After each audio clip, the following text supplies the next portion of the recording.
First, welcome.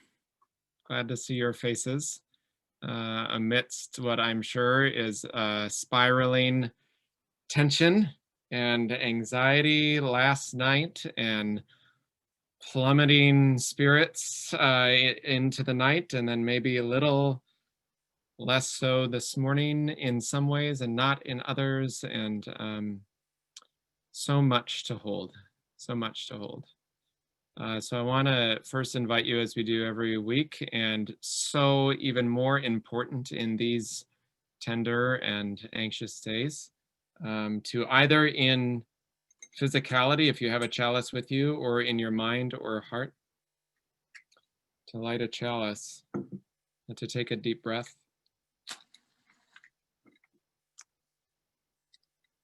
Lighting this one with these beads, stay-at-home kit. Ready to take a breath. And first, try to sort through the weeds in your mind and heart and soul. And think about moments in these last several days or weeks where you noticed or saw or heard or read something that made you hopeful or grateful or glad about how people were bringing others to the polls or making sure people found their way, about people that you know that voted for the first time or maybe voted in different ways this time or with different values or were transformed somehow. Think about all the work that people have done, phone banking and conversations, and all those seeds planted, some of them brought to quick fruition in this election cycle, and others still in the ground waiting to bloom and blossom in years to come, who knows when or how. So bring to mind all those people and all those places, and keep your candles lit, friends, in spirit. You don't have to keep it lit the whole time if you don't mind. I want to start with these words from Deepa Phillips, posted by a colleague. It's entitled Remedial Dimension Survival Plan, Part 1. Light your candles. Practice your skills. Order your medicines, pack your we out bag, put a little cash aside, save some seeds. Learn your self-defense, increase your stamina, memorize people's numbers, strategize your plans, call upon your history, prepare your long game. Learn and share. Return to your library, live your praxis, parent your babies, pray your hardest, make your art, soak in music, document your stories. Run yourself salt baths, dance until you're sweaty, let your tears flow, be soft with yourself, dig your hands in this earth. Wash yourself in seawater, walk amidst grandmother trees, root yourself there. Kiss your lover, breathe from your belly, sit on your cushion, remember your laughter, remind yourself who you are. Call your family, gather your team, get with your people, lean on your ancestors, do your work now. Do your work now. So I've been thinking, by way of introduction for this election, of a banner that was held in the back hallway of my home church in Mankato. And it wasn't prominent, but it was there by some sort of equivalent of a design committee, placed there against the brick at the end of the hall to the back side of the parking lot. And that's where my family would always go. We would go out that way where we parked after service, or we'd sneak out after communion and walk back and miss the closing hymn if the service was running long and it was almost kickoff. So we'd go, and I'd always see that banner, and the banner said, "Worship has ended. Let the service begin." An old phrase that the church is meant to be out in the community and your spirituality goes with you each day, and that faith is meant to be of service in the world. And that phrase has kept coming to mind during this election season. The election's, well, not over, but close. Election day is over, and let the work begin. There's still so much work to do. And there would be, no matter what, we knew that in different ways. And maybe the work's a little different than we imagined.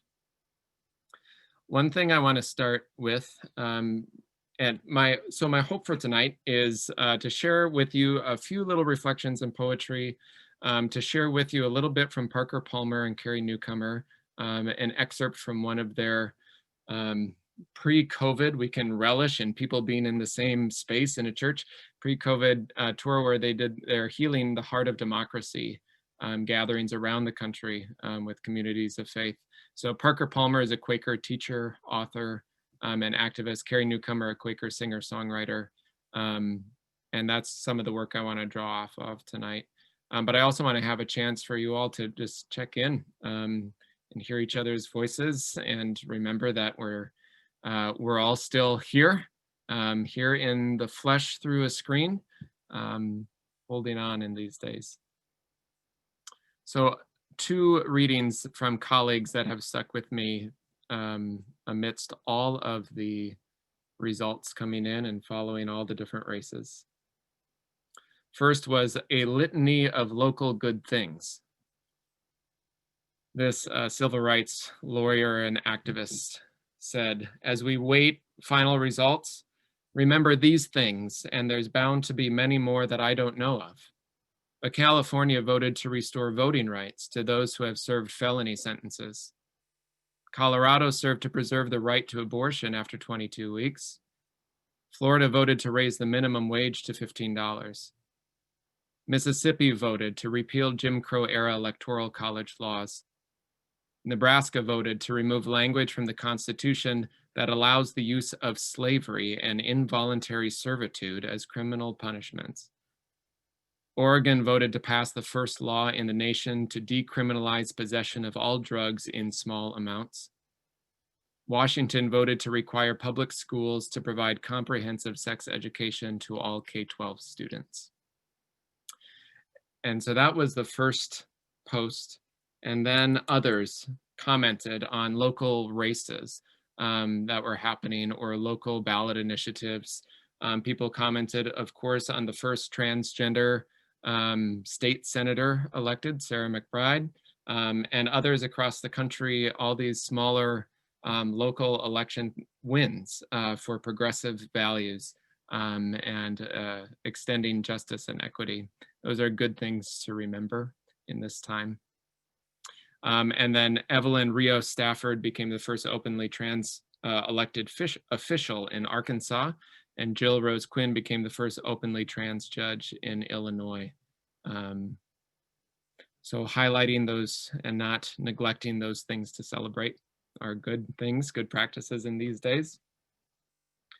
And then the final one I want to share and then open it up for you to check in a little bit. This is from the Reverend Molly Hausch Gordon, my colleague in Columbia, Missouri.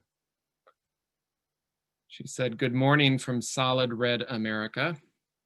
The thing I would like you to know, if you are not from here, is that there are progressive and queer and trans and Black, Indigenous, people of color, and rural and faith organizers here who have been throwing down for years, decades, generations, and who woke up to another day to rest a minute and then keep organizing. We've been out here building power and unlearning white supremacy culture in our organizations and systems and fighting mind-boggling corruption and inhumane state governments, and it is exhausting, and we are not stopping. Just forget your secessionist thoughts, join up with Canada or leave the South behind talk. It's insulting to all the people here, like me, who are struggling under massive oppression, and it misses that there's plenty of white supremacy and oppression where we all are. We are not conceding our beloved communities to the white supremacist toxic cis heteropatriarchy, Christian nationalism that formed our nation. We're not giving up on thriving for our people who deserve better. We do not concede. So I'm grateful for Molly in Columbia, Missouri, and others around the country who are remembering all those who have worked for generations to bring us to where we are, as much as it is, or wherever we are, and all those continuing to do work far after. So I want to pause there. I'm just going to go around and I'll call you by name, but not that you need to speak, just to keep things a little clearer on who's talking when. But I want to invite you to think about a soul check-in. How are you feeling at the moment? How's your soul? The old universalist phrase, how is it with your spirit? Anything you want to share? Little bits of hope, anxiety, angst, or if you want to pass, that's more than okay as well. So I'm going to start in the upper left corner in my boxes on Zoom here, and that's Kathy Porter.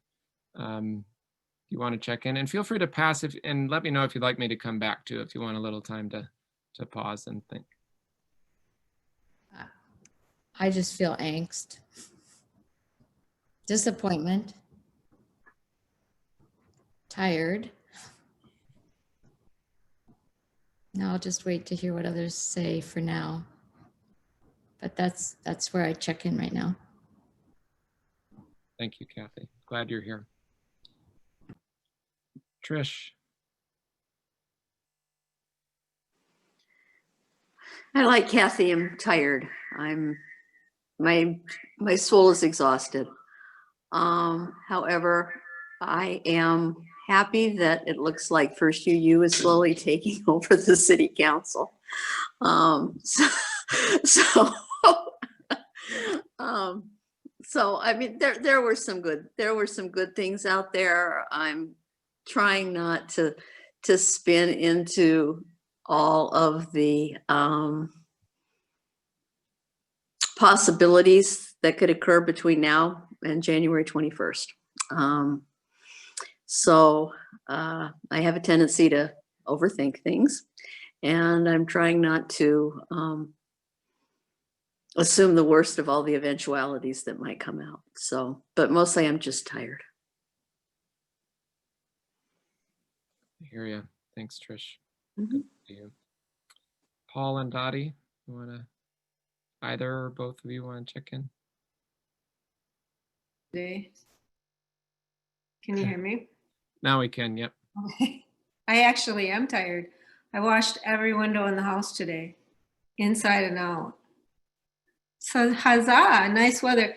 But you know, my first introduction to mindfulness was from a lady I worked with at the Charter House who was from India, and she would,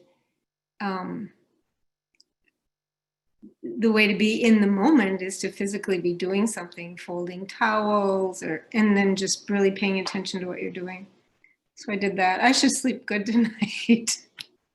But yeah, I mean, there's not a whole lot I can do about the outcome. I've got my theories about what will happen between now and Inauguration Day.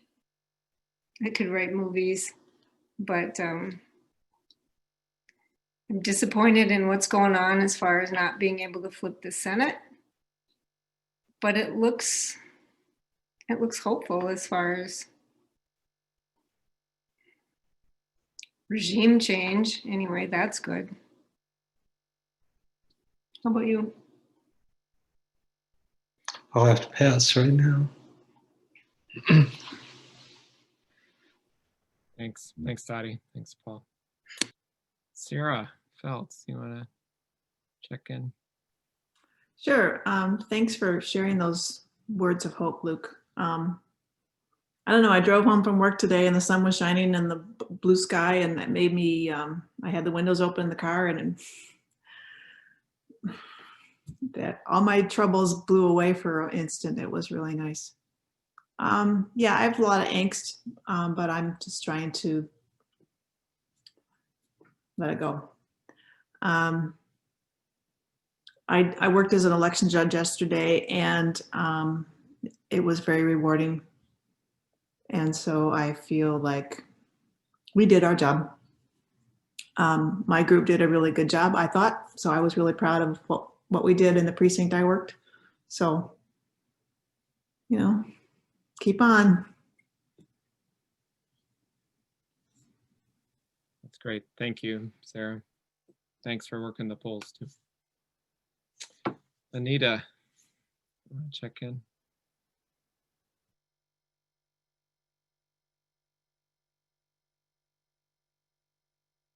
Oops, sorry, you're still muted. Yeah. There- Since last evening, I've been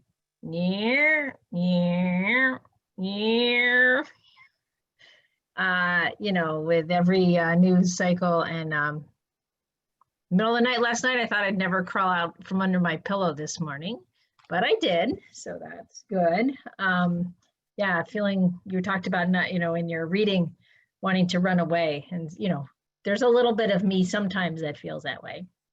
But I guess I'm very grateful. I'm feeling hopeful for just the relief of a regime change, even though there's significant other things that maybe didn't go the way I would have wanted. But the fact that so far we don't have violence that we're hearing about, it may be out there in places, but we haven't had that yet, hopefully. My daughter sent me pictures of her apartment all boarded up on the first floor. And so, you know, it's a worry for lots of places, obviously. And so far, I'm glad that it seems like the candidates are kind of staying buckled up. At least I haven't heard tons, and I haven't been listening for. So that, I guess the fact that, you know, if it turns out that, you know, Biden wins by 3 million or 3 million plus, how are we going to heal and get to the point where we understand why people vote for and support somebody who kind of just leads hate, but I mean, I feel like we have to figure out how to do that. So I don't think it's helpful to I did just a little bit of social media today and labeling people who maybe don't think the way you do as idiots or as this and that. I don't think that helps us get to a place of healing. So that's kind of what I've been thinking about this afternoon. Great. Thank you, Anita. Appreciate that. John and Sandy, you're up next to check in. You're muted still there, but.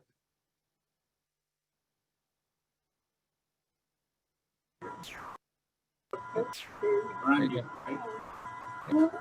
Well, yesterday I was finishing up the book Cast. If you haven't read it, I still highly recommend it. And it explains why people voted how they did and why they want President Trump to remain their president. And John was watching much more of the results last night than I was because I couldn't stand it.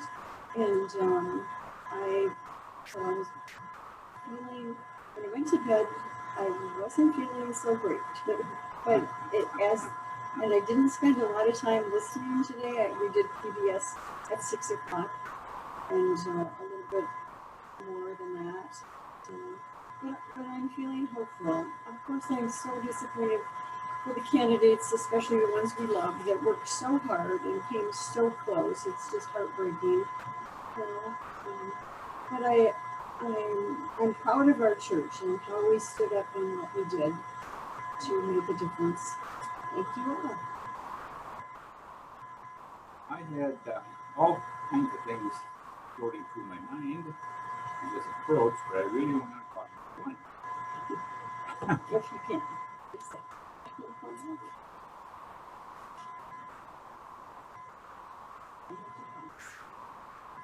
Well, let me see. I'm somebody who wears their part on the shirt.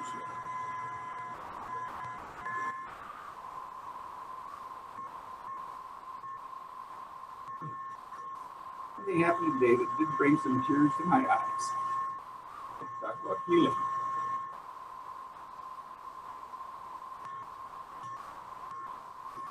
I visit, now write, some men in prison. Got a letter today. Just a couple of exchange letters. Right through. Got a letter today.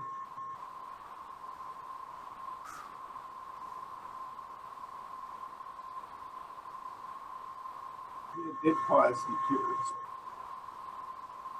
He's probably all right if I say his first name, maybe. Mary's the coordinator of the program. Whatever. Anyway, I know he's been, when we visited and writing and very upset.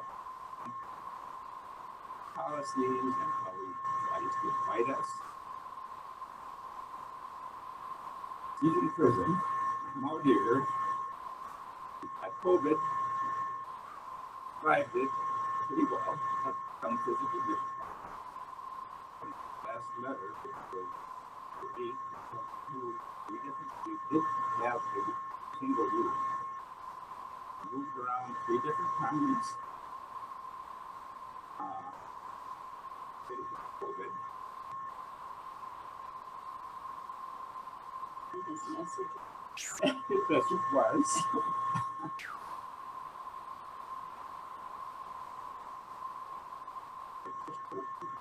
Yeah.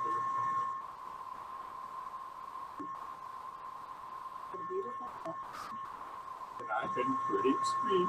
Kind of one side. You can say that. I'm not a good writer. I don't actually just before I answered.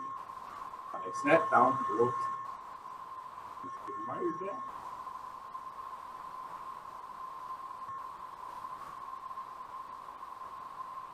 And I would work on it. That's it.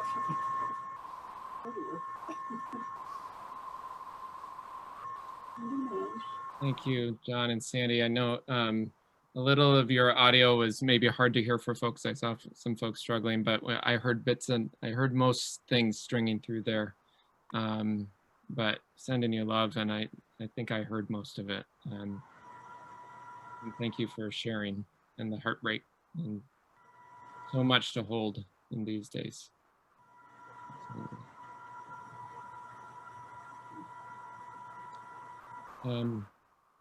Robin, do you want to check in?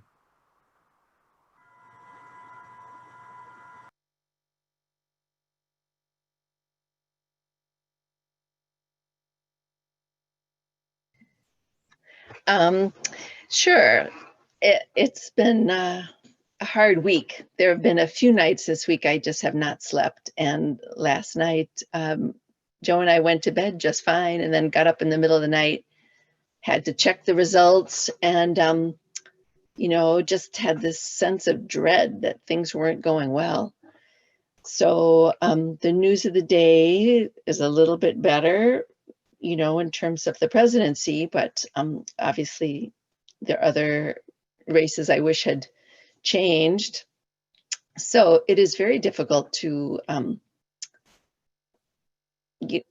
figure out why people vote the way they do. And I know I talked to my sister in Florida who had friends who suddenly changed their votes in favor of Trump because they believe this disinformation campaign that Biden was going to turn us into a socialist country. And, you know, they think that's a bad word.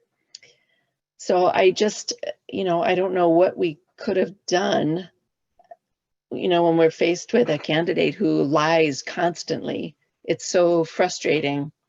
You know, I don't know how we could have changed hearts and minds when people are believing untruths that they hear.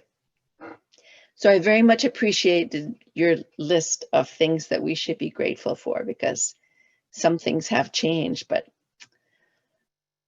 just feels so slow, and it's so exasperating, when the president's untruths and manipulation are so obvious to some people, and other people just don't understand it or just don't see it. It's like there's a cult appeal, and it's so frustrating for me. I don't know what else I could have done to help change things, in this election. So I'm feeling a little, I wrote postcards and that sort of thing and letters to voters, but to actually change people's minds or get them to see how hurtful this president's policies are, I don't know what we could have done. So that's where I am. Yeah, understandable. Thank you, Robin. Thanks for sharing that. Absolutely. David Kalmus, are you there? I am. Yeah. Hey, you want to check in? Yeah, I've I've been reading the Stoic philosophers, Epictetus and Marcus Aurelius, and I find that really, really useful. Really speaks to me. Not to worry about things you can't control. It's pointless to worry about things you can't control. It just makes you crazy. So I get a lot of comfort out of that. I heard a great podcast, I think it was in the Daily this week. They were going to a bunch of places where gun sales are booming. That 8 out of the top 10 weeks of gun sales have been during COVID and a lot of the election stuff. And they were at a gun store with a long line outside Seattle, and there was an African-American guy there with a Black Lives Matter t-shirt, and the reporter starts talking to him, and he's talking kind of loud. And a white guy at the front of the line with a shaved head turns around and starts screaming at him, saying, "Get out, you don't belong here." It was really tense. It was awful. And the guy had a gun. And so the reporter said, maybe we should tone it down a little bit. And a couple minutes later, the guy from the front of the line walks over and he says, "You know what? I apologize. That was really inappropriate. We should be talking to each other, not screaming." I thought that was amazing. That really spoke to me, we just need more anecdotes like that we can talk to each other. So yeah, I guess that's, I was super excited to see, as you say, you take over the city council, and Alita came so close. Oh well. Thanks, David. Gus, do you want to check in? Sure. David mentioned a few things. I grieved for a short while, and my discouragement and disappointment, and that didn't last very long, because, like David, I thought, don't waste your time thinking about things you can't change. And so I called a lot of my friends, and we exchanged thoughts and ideas about what needs to be done, and the importance of, now we really have to start working to use the strength we've built through all these connections. I mean, we may have lost, but we've built even a stronger group of people who are willing to work together and focus on that. I've been really diligent about keeping myself healthy, and walking and doing stairs, and really doing something that's neutral and joyful for me, during every day, doing something. And that's really helped, and reading some good books, and helping anyone who needs something. And then also working on my daughter moving here. She's in California, and she'll be coming soon. So running a lot of errands for her. So trying to focus on what needs to be done and what I can do from day to day, and how I can plan with others. Thank you. Thanks, Gus. Appreciate you sharing. Amy, do you want to check in?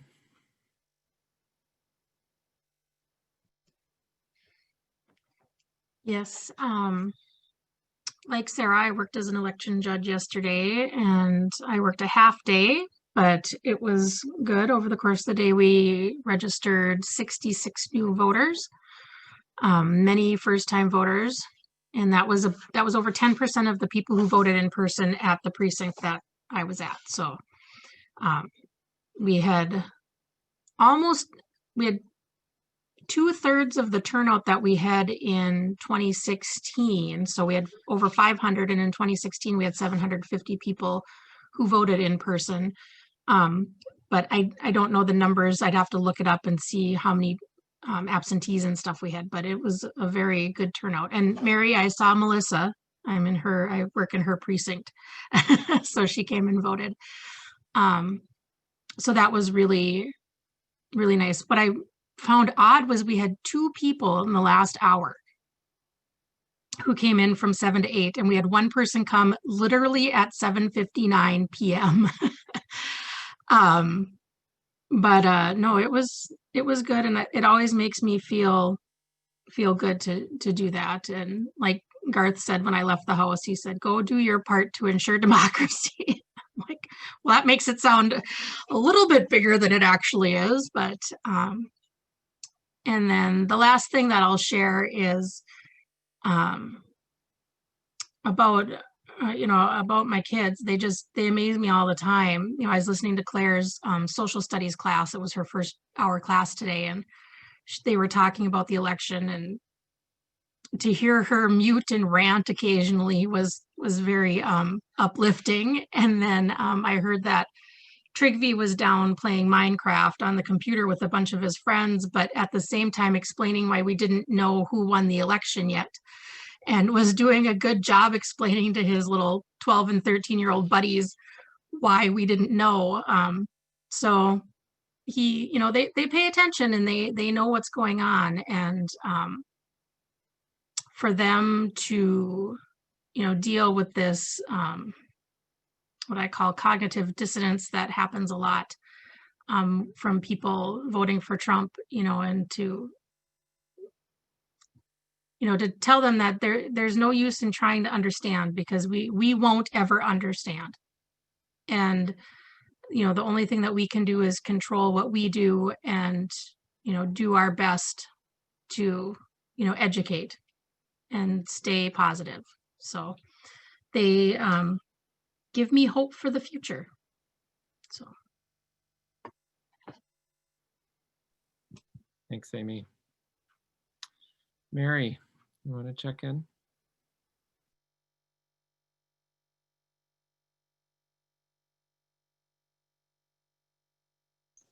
There we go. Okay. Well, I was exhausted this morning, close to tears, and my dog kept trying to comfort me because she can read my moods. And I thought, oh my gosh, I've got to buck up for the dog here. But I ended up, and I felt so bad for Alita because she worked so hard for so long. Yeah, that was one of the things, as well as all the rest of it. But when I was outside, I talked to a couple of neighbors, and one was just beside herself with tears. And so and both of the neighbors are fairly new, so we didn't know each other real well, but she talked for quite a while. And then another one across the street, as we got to talking, she said to me, "Are you a Unitarian?" And so I sort of said, I explained that I grew up Universalist and whatnot. And she grew up a Unitarian. And she said she saw the sign for Stephanie in my yard and somehow knew that Stephanie was a Unitarian. So she connected that maybe I was a Unitarian. So anyway, she's probably going to join the church, even though she can't even come to church now. But She is full-time at Mail. She's close to retirement. She said, I just haven't come on Sunday because it's the only day I can sleep in and it's too exhausting, which I understand. But also, so I asked her where she grew up, and she went to this church in Pasadena, California, which I went to with my brother. She grew up across the street from the church. I mean, it's really a small world. So because of all that, we sort of have connected in the neighborhood. I guess I'm feeling more hopeful. And as I listen off and on a little bit to TV, I mean, historically, we have had other very, very difficult elections and times after elections and days that we don't hear the results. So I keep looking at, you know, the figures and really hoping and talked to Jan Kaplan today in Phoenix. She was exhausted. She has, since April, she has made about 100 calls a day, as well as going out to neighborhoods. And she said finally 2 weeks ago, she just had to quit because she was exhausted. So I sent her sort of a congratulations email tonight because I think maybe you have saved Arizona for us. Oh my gosh. Yeah. So we have to go on and make the best of what it's going to be. We certainly have a lot of UUs in the local politics, which I told my neighbor, and she didn't realize all of that. So I don't know. We just have to go on. But I keep thinking at my age, how many more of these do I have to go through? You know, when are we going to get really what I want here? But anyway, so I also washed windows today. It gives you something to clean up and control. Mary, 80 is the new 60. Well, as of tomorrow, I'll be a little beyond that. So anyway. Does that mean I'm only 25, Robin? Yeah. If you guys saw her play tennis, you'd think she was 30. Well, okay. That's it. Happy birthday to my. Thank you. Okay. Yeah, happy birthday tomorrow, Mary. Thank you. All right. May it bring you good news. I hope. Yeah. Thank you, and thanks for recruiting your neighbors to the church. Appreciate that. Karen, you want to check in? Sure. I'm also glad that the UUs, Kelly and Stephanie, are taking over. We're slowly taking control of Rochester. I'm really glad they won. I'm disappointed that we weren't able to flip the Minnesota Senate, because with a Democratic governor and a split legislature, seriously, what's even going to get done, you know? But we'll still work on stuff, you bet, because I've been active with Isaiah, and so we'll see where things go. But anyways, as far as the presidential election, I've just been kind of checking the news every once in a while and kind of keeping my fingers crossed, because yeah, it's nerve-wracking. It really is. But what is it about people washing windows? Mom and Dad and I were working on washing the windows yesterday and today. We've got a bunch of really big windows in this house, so it took a bunch of time. But my gosh, maybe it was just the weather. But yeah, I mean, there's still a lot of unknowns. So we're going to have to wait a few more days to get the full results. I don't know. I'm hanging in there, but I sure am anxious. Thanks, Karen. Thanks for sharing and for all your work with Isaiah too. I know you were doing a lot, so thank you for keeping on. Anthony Monzon, are you there? Do you want to check in? Sorry, folks. I'm just here as a journalist. I'm a reporter with KIMT News 3, so I'm just listening in today. Okay. We got a press release. Yeah. Welcome. Well, I can check in with you afterwards if you have some questions there. Absolutely. Thank you so much. Yep, absolutely. Did you email us the release before this started? I'm curious. Oh, I personally didn't, but we got an email. So. Okay. Heidi, do you want to check in? Are you there?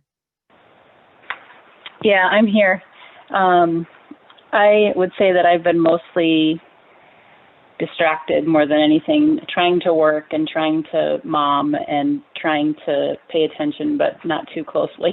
So I still am hanging on to hope that things are going to go well. And so that's what I will share. Thanks, Heidi. Glad you're here.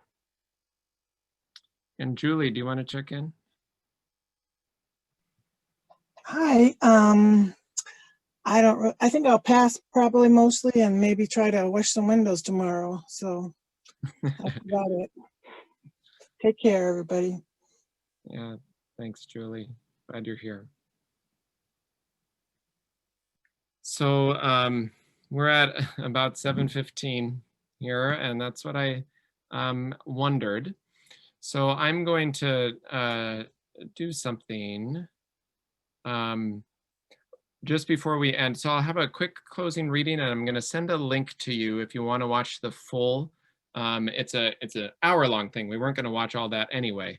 With Parker Palmer and Carrie Newcomer. I am going to show 7 minutes still. I'm going to share my screen and show 7 minutes for anybody who wants to stay on for a few extra minutes. But I'll also share the link if you just want to watch it another time or watch more of it too. Some beautiful reflections and music.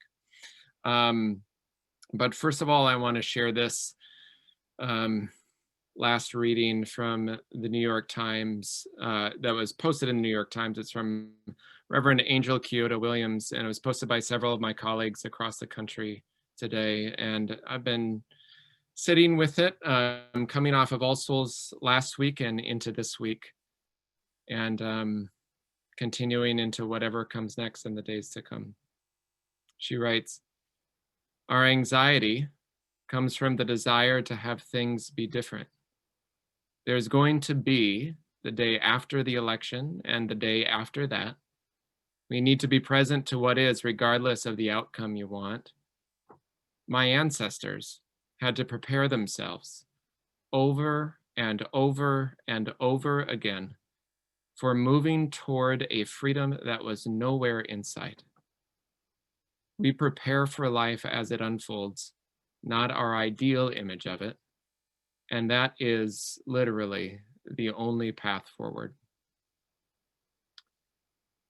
That phrase, my ancestors had to prepare themselves over and over and over again for moving toward a freedom that was nowhere in sight. I'm holding that in its tenderness, in its both ness and its hopefulness, knowing that we have a sacred trust that's been handed to us, and from generations before that, and for generations to come. My last little anecdote I'll share before I share this link in this little part of the video, if you'd like to watch. Louisa and I, my 7-year-old, were out in our front yard today, and she knew it was election day because in first grade distance learning, they also were engaging in an election on the book Grace for President. Which is about a little girl in school. And Grace won, just so you know. And Louisa was very happy that the girl won.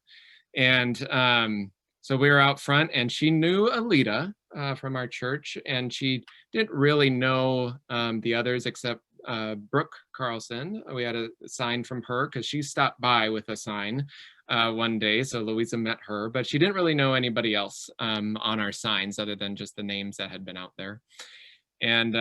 And so she was asking about who won and who didn't and all that sort of stuff. And so I was telling her about other people from our church that were now going to be leaders in our city, on the council and the school board, and telling them all their names. And then she also was curious, like, is there a new mayor or is it still Kim Norton? Because she's like she is awestruck by Kim Norton being so famous because they learned about her in school, and then she saw her at church in the lobby. She's like, oh my God, it's Kim Norton. And so I said, nope, Kim's still mayor. And then all these people, and she's like, are those all girls? And I'm like, yes, they are. And she was so happy and so proud of both her church and her city. And she knows that there are other leaders around the country and in the area that we wanted to win that didn't. She's aware of that too. But she was so proud of that little piece. And then we went down the path and enjoyed the sunshine. So thinking about those generations to come and what narratives we're helping to move forward, even if it's super slow sometimes. So I'm so grateful to all of you for the pieces you did in that, from voting to poll working to phone banking to sending out good energy to just breathing and keeping your own sense of soul balance, and for all the work that we'll continue to do and we'll still need to do in the days and months to come. So I'll share with you this link first. It's free on YouTube to watch. I'll put it in the chat. If you don't get it, or if you don't copy it or have trouble finding it or something, just send me an email. I'll be glad to send it to you. And so now I'll share my screen. It's about, the part that we're going to watch is 7 minutes. It ends first Parker Palmer speaking and then Carrie Newcomer singing a song. So feel free to stick around if you'd like. If you need to go, that's okay. But wishing you all soul balance in these coming days too.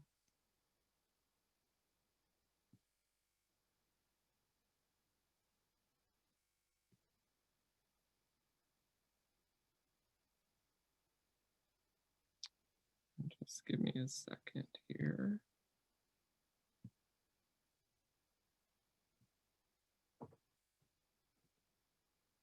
We're among millions of Americans concerned about the future of our democracy. We're not worried about honest differences. Creative conflict and diversity is part of democracy's beating heart. We're worried about the divisiveness and the demonizing that alienate us from one another and render us powerless. We want to reweave the tattered fabric of our civic life, but our goal is not Midwestern niceness. Our goal is to reclaim the power of we the people. It's a power we lose when we succumb to the divide and conquer tactics of those who want to take us out of the action, creating a void that big money is ready, willing, and eager to fill. We can't fix all of this in the next 90 minutes, but we can go home with spirits renewed by life-giving words and music. And then we can find ways, small and large, to renew our citizenship with whatever encouragement we take from this time together. America's history is full of music, from Yankee Doodle to This Land Is Your Land, from the Star-Spangled Banner to Born in the USA, from America the Beautiful to We Shall Overcome, the music of democracy has never stopped flowing. At the heart of our political history, we also find words of pure poetry.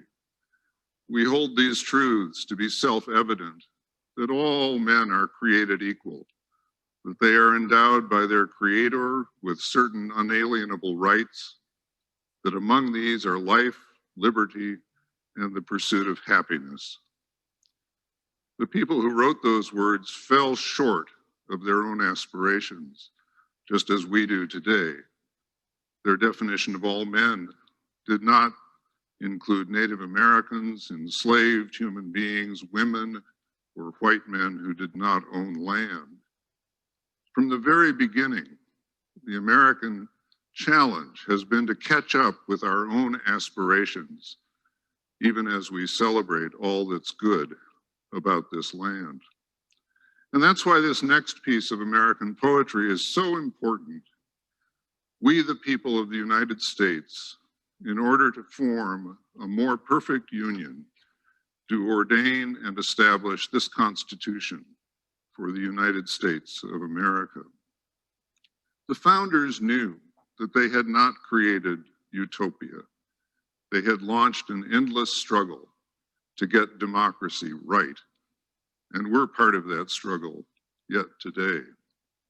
At times, our union becomes so imperfect, it nearly flies apart, as on the eve of the Civil War when Lincoln issued this poetic call to unity.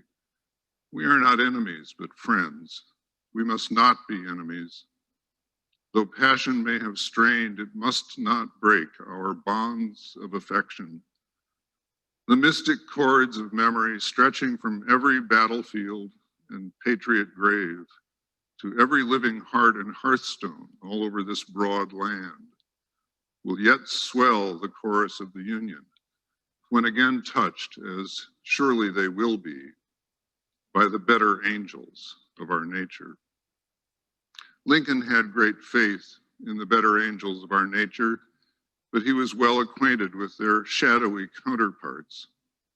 All his life, this great man was torn between a strong call to public service and an equally strong pull toward destructive depression and despair. He knew something we all need to know. Within each of us are the warring forces of darkness and light, and we can work on peace in the world only as we work on peace within ourselves. Lincoln was the leader we needed at the time of the Civil War.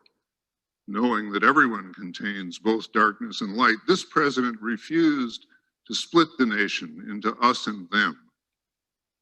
When Lee surrendered, Lincoln scandalized a jubilant Union crowd by saying, "Let the band play Dixie. Now it belongs neither to the South nor to the North, but to us all." Today, when we demonize those who differ from us as the source of all evil, we have much to learn from Lincoln, the peacemaker who knew that all reconciliation begins within, who refused to project his own darkness on others, refused to make enemies where none exist. At the midpoint of the Civil War, Lincoln gave the Gettysburg Address, whose closing words name the task still before us and take us into Carrie's next song. After honoring those who died on that bloody battleground, the president said, "It is for us, the living, to be dedicated to the great task remaining before us, that this nation, under God, shall have a new birth of freedom, and that government of the people, by the people, for the people, shall not perish from the earth."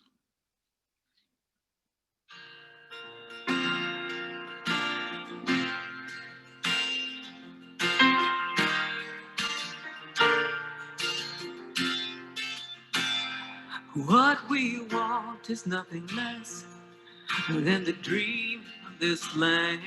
A country where each person counts and gets a helping hand. And those who've been given much, we can sing this simple song. We can keep this gift alive by passing it along. And this more perfect union, we can have it if we try. And our hearts are broken open, a better angels fly. This is the people, by the people, for the people. This is true. So we'll summon up the very best of us and call it me and you.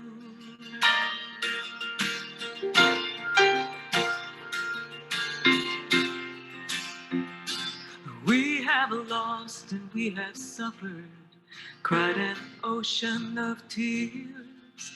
And we know the dread that comes when the shadows get too near. And we know the comfort of a good friend saying it'll be all right.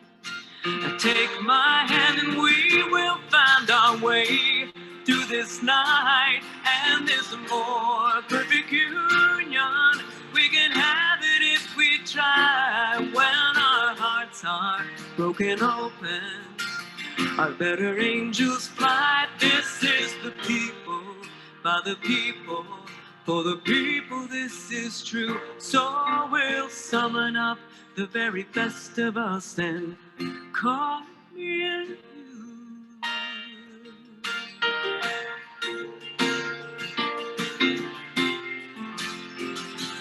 We're gonna make a few mistakes. We can't do it all today. And our hearts are gonna break, but we'll do it anyway.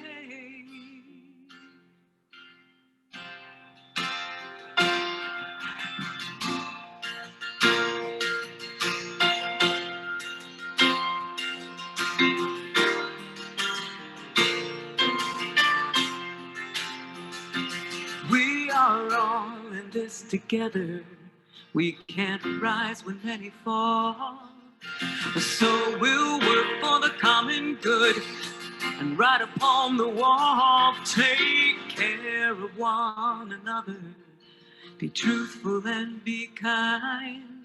And day by reaching out, we will surely find that there's a more perfect union. We can have it if we try. When our hearts are broken open, our better angels fly. This is the people, by the people, for the people. This is true.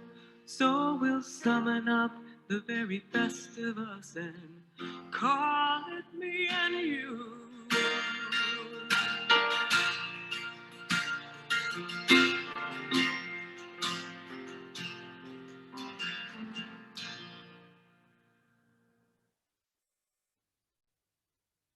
You can learn a lot about people by figuring out who they mean when they use the word we.